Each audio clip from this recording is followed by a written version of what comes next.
we spoke about this here. And this ball is just used to represent all of the elements of light that we want to include inside our drawings. So here's a drawing I did of a friend of mine. This drawing is here for me to illustrate how light can be used inside a drawing.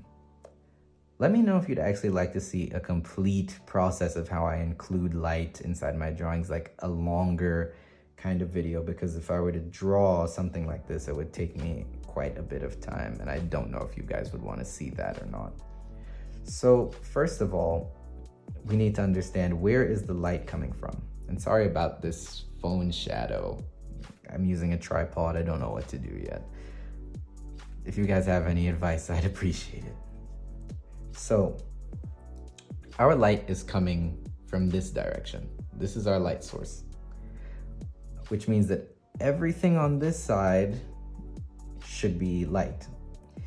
If we come to the eyeballs that we have here, the top eyelid is going to be the one getting the light. The bottom eyelid is going to be in shadow, because if light is coming from here, the shadows are on this side, and you can see that. And you can see the cast shadow from the eyelids, cast shadows there, cast shadow from the nose, cast shadow from the lips, cast shadow right here from the upper lip.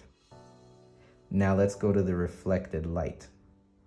We have reflected light here. Normally, this area would be completely dark, but as you can see, you see little light bits because the environment that she's in is reflecting.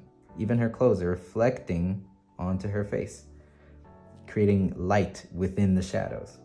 Terminator. You can easily see a Terminator there, a Terminator there, a Terminator here, Terminator here, and as you just go along following her face, there's Terminator. Multiple Terminators that you can see inside her clothes. Now we move to the midtones. The midtones is anything on the light side of the Terminator. So if this is your Terminator and this is light side, you're getting midtones here. These are shadow tones. Reflected light, that's what you're gonna find there. So midtones, we have them here, we have them here, we have them here. We get to see them even better on her clothing. You get a lot of midtones on her clothing. So what I did with this particular piece is that I wanted a lot of light in the light side. So I didn't want like a huge range of shades on her face. I wanted her face to be like almost completely white. At first I wanted her to blend into the background, but I decided to shade around here for an interesting contrast.